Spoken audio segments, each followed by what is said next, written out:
Hey folks, and welcome to another episode of Too Long for Twitter here on the Tisbury 33 Games channel. And what a 18 hours for your boy. Not only has Nick Saban announced his retirement from the game of football, but Bill Belichick and the New England Patriots have mutually agreed to part ways. Wow.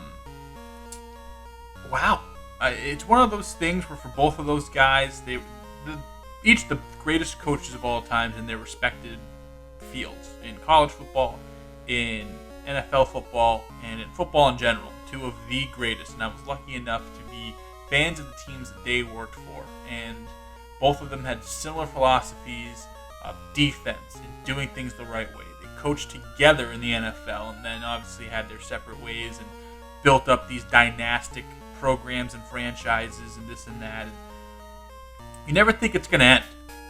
And you don't think it's going to end, at least for the Bill Belichick Patriots, on such a sour note. And in Florida, I mean, something that obviously was rumored for months, and this could happen. This is what everyone's saying. This is what everyone's doing. Yada yada yada.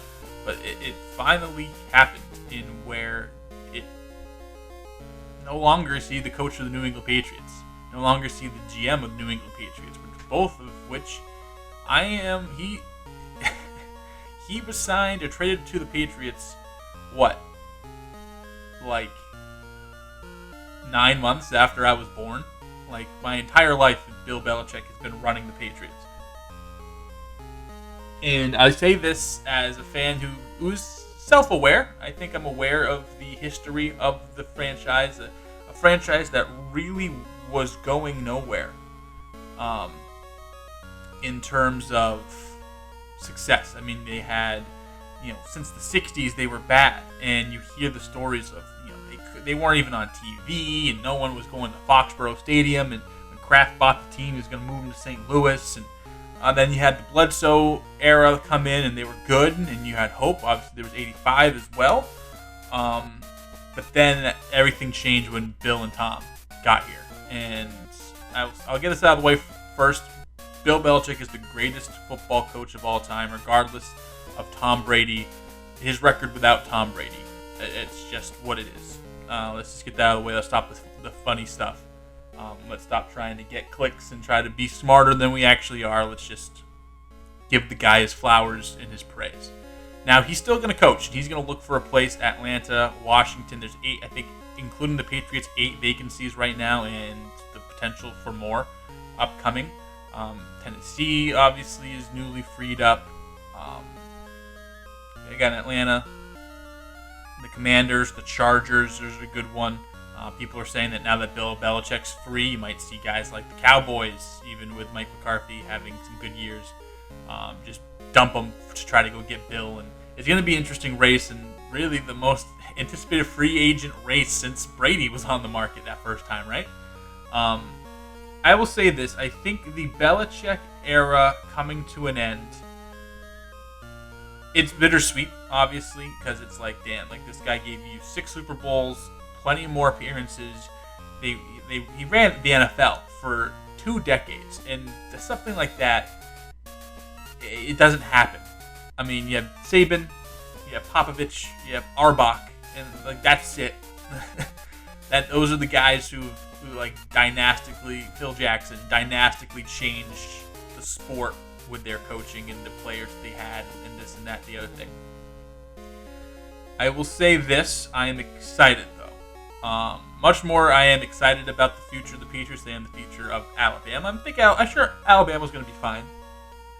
But I will say this about the Patriots. I think, and I saw this, I didn't read the article, but Dave Portnoy of Barstool Sports put out an article that said GM Belichick got head coach Belichick fired. And I completely agree with that. Now, again, I didn't read the article. If you want to go read it, it's on Barstool Sports. Go ahead.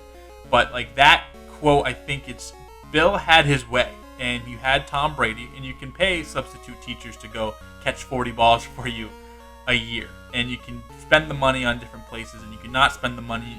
You can do the things the Patriots were doing, which was buying low on guys when their stock was as low as it can, build them back up, get rid of them before that stock dipped down. Basically kind of cut corners because you have Brady. Obviously, strength on the defense, strength on the line. They did some things that weren't always the most popular moves. Had some players that were loved that you kind of rubbed the wrong way. Had some players that are loved that would die for the guy. It just really depends on what it is. But I think just his way of he couldn't get away with the things he was doing with Brady, with the zappy Mac Jones quarterback situation, with all the other holes on the roster. It just was becoming too much, and I think he was a little too... Again, this is a guy who has never seen Bell. This is just a pure fan perspective. Never talked to the guy ever. This is a guy who just watches on Sunday and reads the articles and whatever. It's interesting. It's fun. But I think it's exciting because there's going to be new eyes. There's going to be a new, fresh take on the Patriots, and I think this is the perfect time to do that.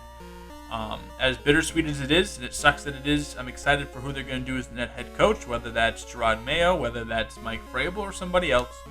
I'm excited, especially for the GM, and I think you need someone who is willing to kind of push the envelope, you have a different perspective than what you had. I think this draft is super important. You got to go get a quarterback, obviously, and I think there are two really, really, really good ones and another pretty good one. And I kind of talked myself into the Caleb Williams, Drake May, Jaden Daniels trifecta, where if you get any of those three, fine, I will be happy. Obviously, the first two more than Daniels.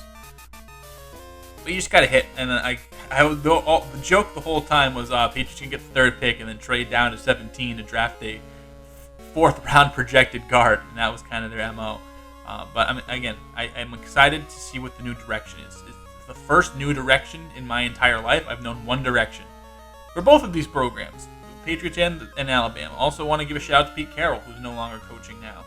That's another guy who has fortituded his name and etched his name in the history of football collegiately and professionally.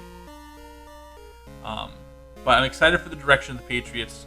Who do you think is going to be the new head coach? Obviously, I waited to record this until after they had their noon press conference, and nothing came out of it.